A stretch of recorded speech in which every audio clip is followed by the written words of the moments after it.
You know what? This isn't a love story. At least, that's what I need you to believe for the next few minutes. Because if I told you this was about love, you'd think you already know how it ends. You'd assume you've seen this before.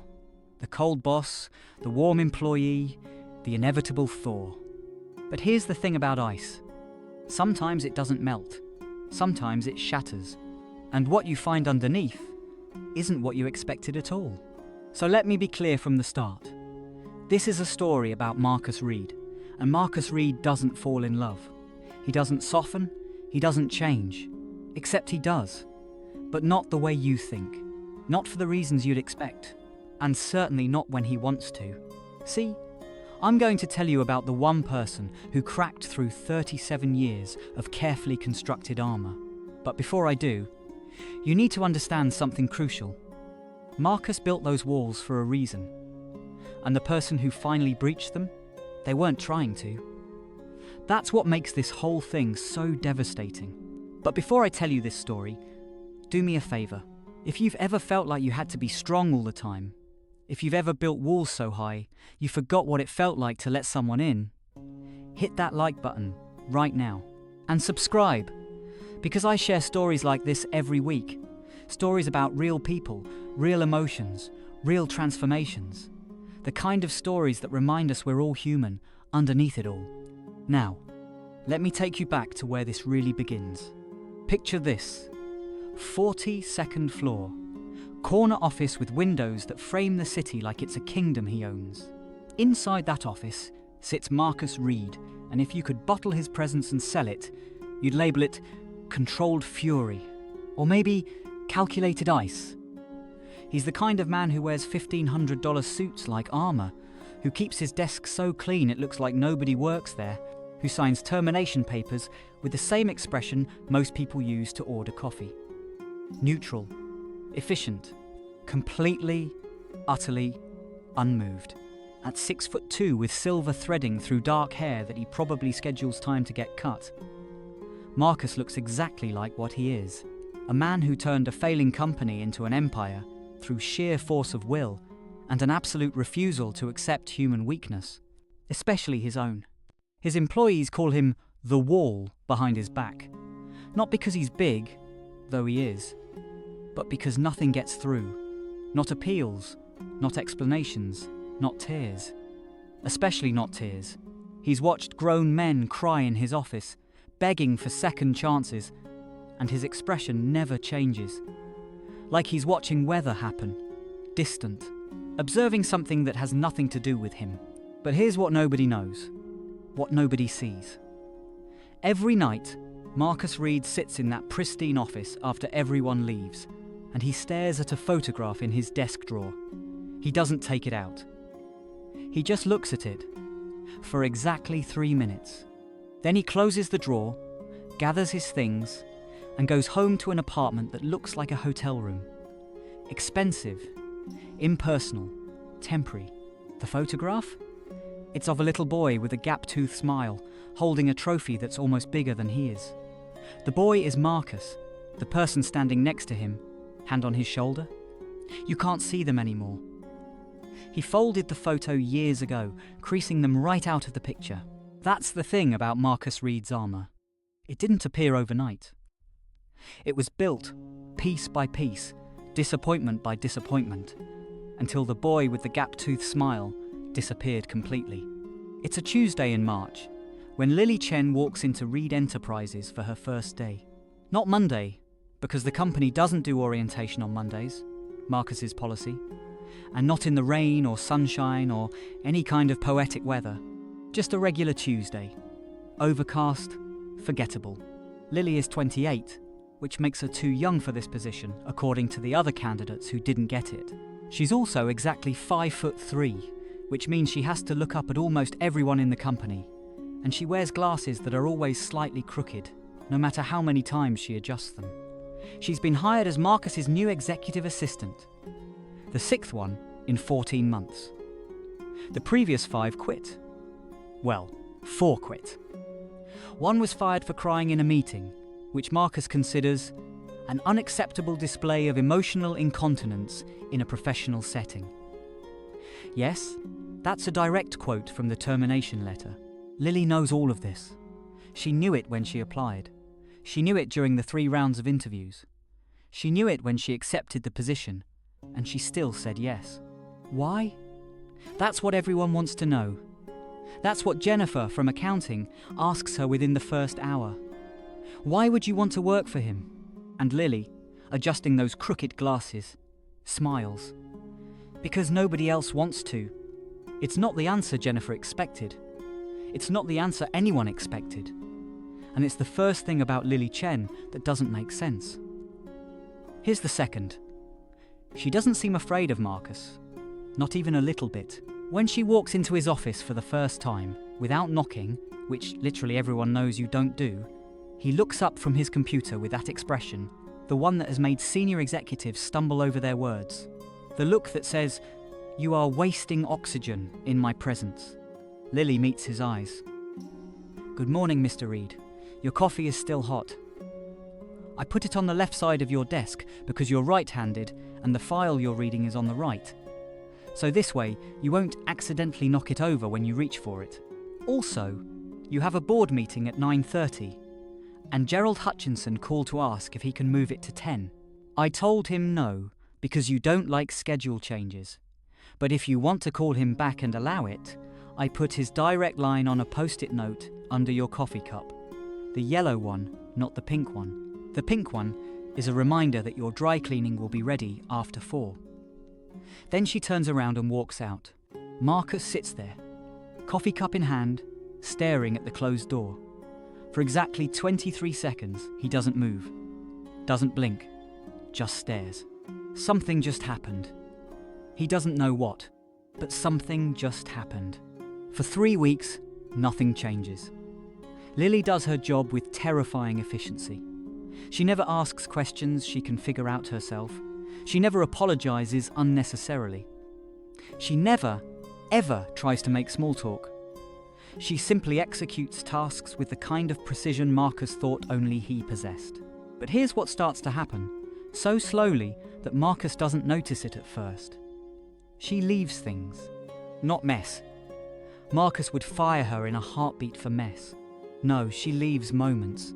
A book on negotiation tactics appears on his desk with a bookmark at a chapter about knowing when to bend. No note, just the book. His coffee starts appearing with exactly the right temperature, which shouldn't be notable, except that Marcus has never told anyone his coffee preference. She just figured it out. When he works late, which is every night, she doesn't stay late with him like the other assistants tried to do, hovering and hoping for recognition. She just makes sure the building security knows he's still there and leaves a granola bar on his desk. The expensive kind, with dark chocolate. The kind he likes but never buys for himself. It's the granola bar that does it. That stupid, thoughtful granola bar. One night, Marcus picks it up to throw it away, and he sees that she's written on the wrapper in Sharpie. You work through lunch again. Your body needs fuel, even if you disagree. He stands there, holding this granola bar, and something in his chest tightens. It's been so long since he felt it that he doesn't recognize it at first. Then it hits him. He's touched. Someone did something thoughtful, and it touched him. And Marcus Reed doesn't know what to do with that. So he does what he always does. He locks it down, buries it, builds the wall higher. The next morning, he calls Lily into his office. "Miss Chen," he says, voice controlled. "I don't require personal gestures.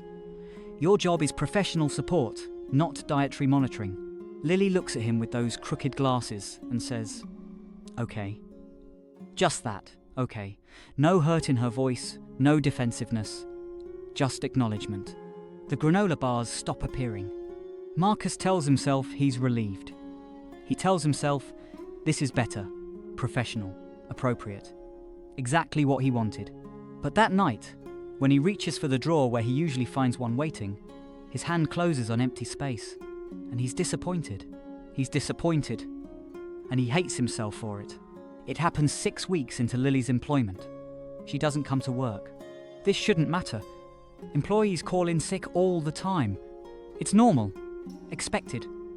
But Lily hasn't missed a single day, hasn't been late once, hasn't even left early. She's been a model of reliability, and she didn't call. Marcus finds himself concerned. Wait, that's not right. Marcus Reed doesn't get concerned about employees. He gets annoyed at inefficiency. This is annoying, except he picks up the phone and calls her. He tells himself it's about a file he needs. It's not. There is no file. He just calls her. She answers on the fourth ring, and her voice sounds wrong. Rough, tired. Mr. Reed. Miss Chen, you didn't report your absence. A long pause. Then, I'm sorry. I should have called. I'm not feeling well. Her voice cracks on the last word. Not dramatically. Just a tiny fracture that anyone else might miss. Marcus doesn't miss it. What's wrong? The question is out before he can stop it, and it sounds strange in his mouth. Foreign. When was the last time he asked someone what was wrong and actually wanted to know? Another pause. It's nothing. I'll be in tomorrow. That's not what I asked. Silence. Then, so quietly, he almost doesn't hear it. Today would have been my sister's 30th birthday. Would have been. Past tense. Marcus knows what that means. He should say something professional.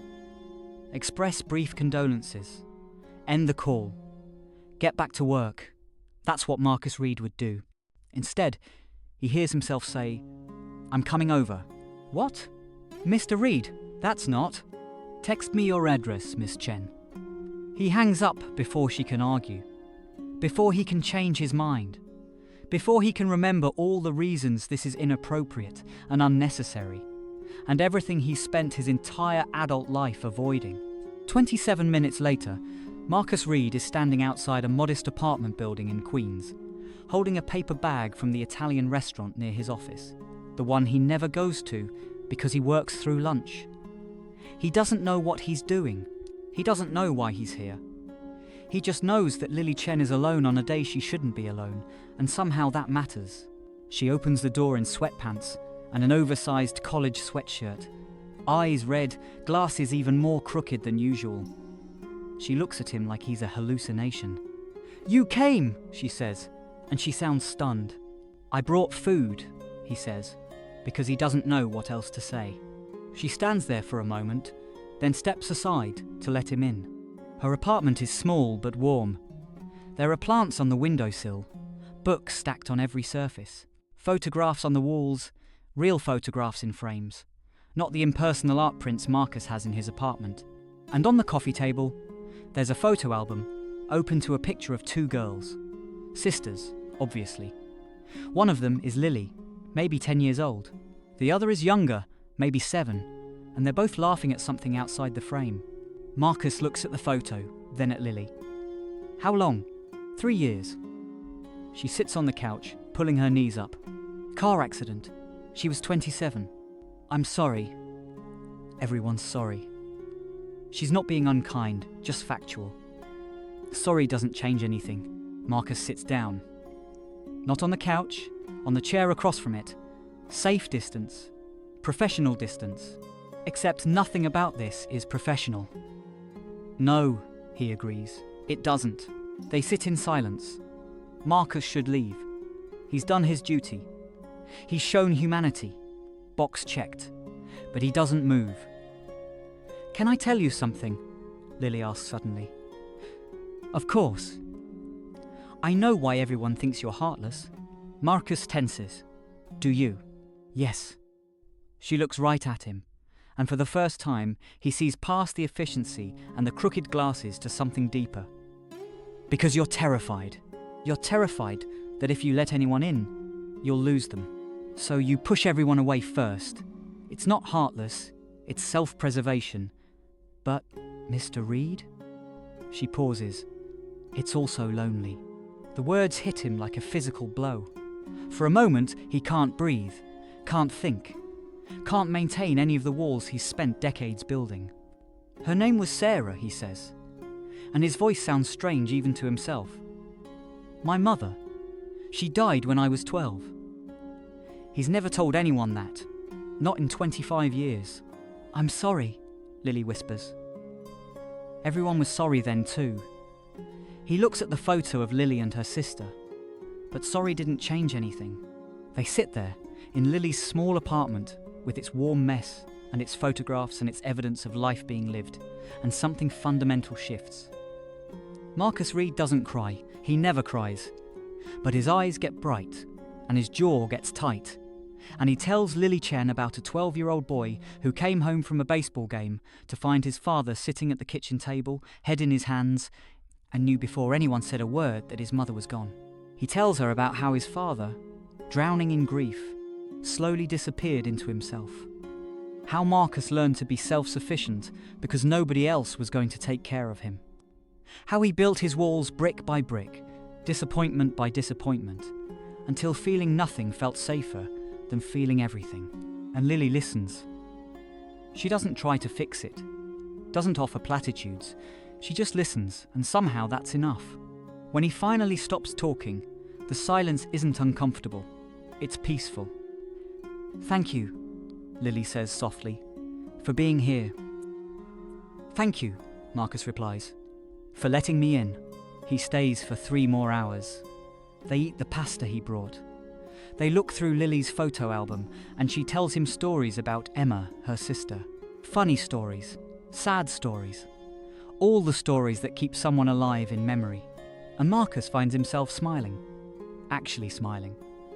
The kind of smile that reaches his eyes and doesn't feel like a performance. When he finally leaves, Lily walks him to the door. Mr. Reed? He turns back. I'm glad you called. She adjusts her glasses, and they're still crooked, and somehow that makes him smile again. Marcus, he says. You can call me Marcus. Monday morning, Marcus walks into the office expecting what? Awkwardness? Regret? The crushing weight of having been too vulnerable.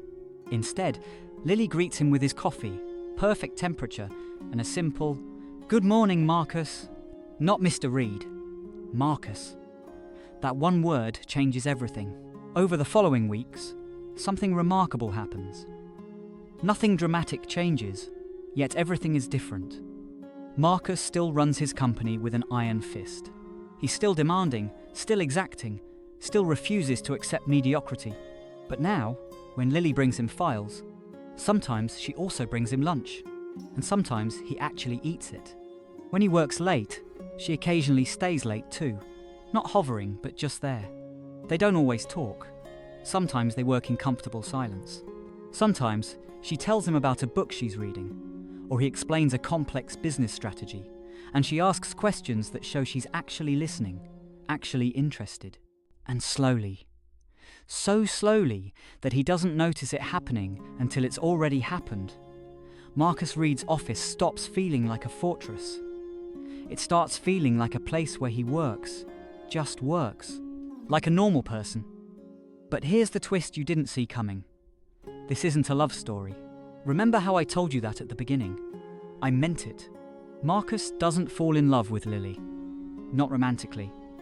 That would be too simple, too expected. What happens is more complex and more profound. He falls into friendship. He falls into trust. He falls into the revolutionary discovery that letting someone past your walls doesn't mean they'll destroy you.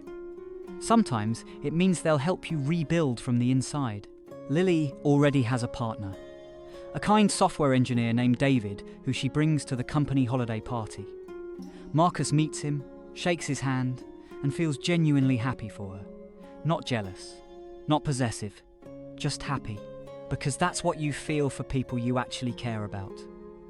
You want them to be happy, even when it has nothing to do with you. 6 months after Lily's first day, Marcus Reed does something unprecedented. He institutes a new company policy. Mandatory mental health days. 2 per year, paid, no questions asked. Employees can use them when they need them, and there's no penalty, no judgment, no mark on their record. The board questions it. This seems unlike you, Marcus. He thinks about a paper bag of pasta. A crooked glasses woman who saw through his armour without even trying. A photograph of 2 sisters that will never take another picture together. People are more than their productivity, he says. They're better at their jobs when we remember that. It's a small change, one policy. But for Marcus Reed, it's revolutionary. He still runs board meetings with precision. He still demands excellence. He still has high standards and low tolerance for excuses. But now, when Jennifer from accounting asks to leave early for her daughter's recital, he doesn't just approve it, he asks how it went the next day. When Gerald Hutchinson makes a mistake on a major account, Marcus doesn't fire him. He calls him in, asks what happened, and actually listens to the answer. Then they work together to fix it. The Wall, people stop calling him. They start calling him Marcus instead. Not because he's suddenly soft, not because he's abandoned his standards or his rigor, but because somewhere along the way, between granola bars and pasta and photographs and honest conversations, Marcus Reed remembered something he'd forgotten. Being strong doesn't mean being alone. Being professional doesn't mean being inhuman. And having walls doesn't protect you from pain. It just guarantees you'll face everything alone when pain inevitably comes. Lily didn't teach him this. She just showed him what it looked like when someone chose connection over isolation, vulnerability over armor, truth over safety. She didn't melt his armor. She showed him it was okay to take it off sometimes.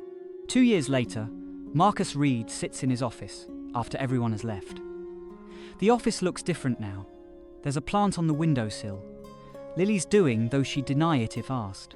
There's a photograph on his desk, not hidden in a drawer. That gap-toothed boy with his trophy, unfolded, with his mother's face visible again. He pulls out his phone and texts Lily. "Thank you for that book you left on my desk today. The one about emotional intelligence in leadership. Subtle." 3 dots appear immediately. "I have no idea what you're talking about." He smiles. "Of course you don't." "How was the board meeting?" "Brutal. I made 3 people cry. Progress. Last year you would have made 5. He laughs, actually laughs, and sends back a thumbs up emoji, which would have been unthinkable 2 years ago. Then he does something else. He opens his email and starts typing. "Dad, I know it's been a while, years actually, but I was thinking we should get coffee, talk. Not about business or weather or anything safe. Just talk. What do you think?" He stares at it for a long moment, then hits send before he can change his mind. His father responds within 10 minutes. "I'd like that, son." 3 words. But Marcus Reed, who has spent his entire adult life believing that walls keep you safe and distance keeps you strong, reads those 3 words and feels something crack in his chest. The good kind of crack. The kind that lets light in, not because Lily Chen fixed him, not because she loved him into transformation or melted his ice heart with the power of her kindness, but because she showed up consistently and honestly and reminded him that it's okay to be human, that you can be strong and vulnerable, professional and caring, guarded and open, that having armor is fine as long as you remember it's something you wear, not something you are. So here's what I need you to understand. This wasn't a love story. This was a story about how one person's genuine presence can remind another person that being alive means more than just surviving. That success measured only in profit margins and power dynamics is hollow. That the bravest thing you can do is let someone see you when you're not performing strength. Marcus Reed didn't become a different person. He became a fuller version of the person he already was. The person who existed before grief taught him that caring meant losing, before disappointment convinced him that distance meant safety. And Lily, she still is assistant. She still brings him coffee, though now she leaves granola bars again and he eats them. She still has crooked glasses and an oversized heart, and a gift for seeing through people's armor to the person underneath. They're not together. They're not going to be. And that's not tragic. It's perfect. Because sometimes, the most important relationship in your life isn't romantic. Sometimes it's the friend who reminds you that walls are for keeping things out, not for keeping yourself in. Sometimes the person who changes your life isn't the one you fall in love with. They're the one who reminds you how to feel at all. Marcus Reed learned something that took him 40 years to understand. You don't need to melt your armor. You just need to remember that you're more than what you're protecting. That underneath the walls and the control and the carefully constructed distance, there's still that gap-toothed boy with a trophy, capable of joy and trust and connection. Still capable of being human. And here's where I break the fourth wall one more time. Maybe you needed to hear this too. Maybe you've built your own walls. Maybe you think protecting yourself means isolating yourself. Maybe you've confused strength with invulnerability. If that's you, I want you to know something. Your armor serves a purpose. It kept you safe when you needed safety. But safety isn't the same as living, and you deserve to live. You deserve to find your Lily Chen.